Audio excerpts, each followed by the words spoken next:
Hello all of you. Okay, and last lecture में हमने discuss किया था melting point and boiling point. Melting point पे हमने देखा कि जब कोई क्या है सॉलिड किस पे चेंज होगा, आपका लिक्विड पे चेंज होगा, तो उस पॉइंट को हम मेल्टिंग पॉइंट कहेंगे।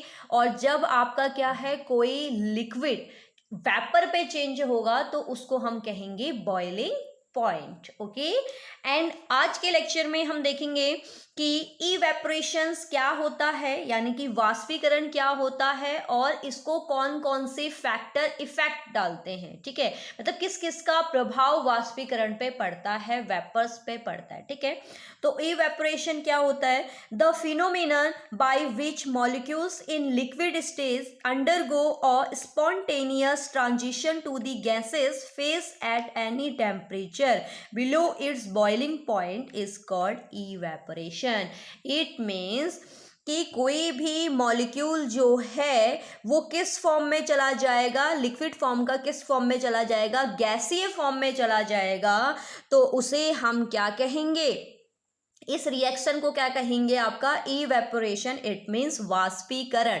वाष्पीकरण क्या है? अगर हम इसको हिंदी में देखें, क्वथनांक से कम तापमान पर, क्वथनांक से कम तापमान का मतलब है बॉइलिंग पॉइंट जो हमने पढ़ा था, उससे कम टेम्परेचर पर अगर कोई लिक्विड जो है वो किस में चेंज हो रहा है, वाष्प पे चेंज हो रहा है, वेपर पे चेंज हो रहा है, तो इस क्रिया को या इस प्रक्रिया को हम क्या कहते हैं? वाष्पीकरण। यानी कहने का मतलब है बॉइलिंग पॉइंट से कम टेम्परेचर पर अगर कोई लिक्विड वेपर पे चेंज हो रहा है तो इस प्रोसेस को हम बोलते हैं इवेपोरेशन। अब इस पे कौन कौन से फैक्टर आपके इफेक्ट डालते हैं, तो देखो फैक्टर कौन कौन से इफेक्ट डाल रहे हैं। फैक्टर्स इफेक्टिंग इवेपोरेशन, कौन कौन से फैक्टर इस पे इफेक्टेड है? देखो फर्स्ट है आपका टेम्परेचर। इट मीन्स तापमान। तो टेम्परेचर क्या होता है कि जो हमारा टेम्परेचर है, अगर हम टेम्परेचर को इंक्रीज करते, इट मीन्स बढ़ाते हैं, तो जो वेपर की कंडीशन है वो भी क्या होती रहती? कंटिन्यूसली इंक्रीज होती है। It means the rate of evaporation increase with an increase in temperature. It means temperature को इंक्रीज करने पर वेपोरेशन की जो प्रोसेस है वो भी क्या हो जाती है? इंक्रीज हो जाती है। वाष्पीकरण की प्रक्रिया ताप बढ़ाने पर बढ़ती है।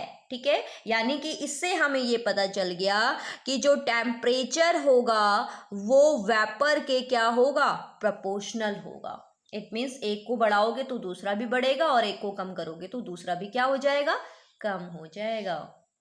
ओके, एंड नेक्स्ट है आपका सरफेस एरिया, यानी कि जो उसका आपका क्या है, एक एरिया होता है, कहने का मतलब एक पृष्ठ होता है, सरफेस होता है। जैसे हम कहें कि इस बोर्ड का जो सरफेस है वो ये वाला पार्ट है, अगर मैं इसको इंक्रीज करते रहूं तो वेपर की जो कंडीशन होगी वो भी क्या हो जाएगी? आपकी इंक्रीज हो जाएगी। ठीक है, देखते हैं क्या है डेफिनेशन में।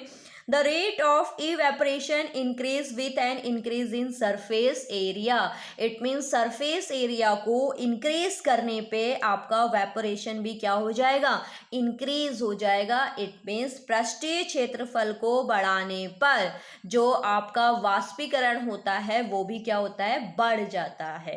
क्लियर है? तो देखेंगे यहाँ पर ये बहुत ही इजी लैंग्वेज में मैं डिफाइन कर रही हूँ कि जिससे आपको क्या है कि एग्जाम में लैंग्वेज पे भी कोई आपका डिफिकल्टी फील ना हो। ठीक है, तो इसमें क्या है कि जितनी इजी लैंग्वेज आपकी बन सकती है उतनी इजी लैंग्वेज मैंने आपकी यहाँ पर बना रखी है। ओके, तो आई होप आपको ये समझ में आ गया होगा। तो शॉर्टली अगर हम इसको समराइज करें तो इवेपोरेशन की कंडीशन क्या होती है कि क्वथनांक से कम तापमान पर अगर कोई लिक्विड वेपर में चेंज हो रहा है, इट मीन्स द्रव वाष्प में चेंज हो रहा है, तो उसे हम क्या कहेंगे? वेपोरेशन कहते हैं। ठीक है, एंड फैक्टर कौन कौन से होंगे? टेम्परेचर, तो टेम्परेचर को इंक्रीज करने पे इवेपोरेशन की कंडीशन भी इंक्रीज होगी, एंड सरफेस एरिया को इंक्रीज करने पर भी इवेपोरेशन क्या होगा? इंक्रीज होगा। ओके, आई होप आपको ये वीडियो समझ में आई होगी, एंड नेक्स्ट लेक्चर में हम इससे आगे के टॉपिक पे डिस्कस करेंगे।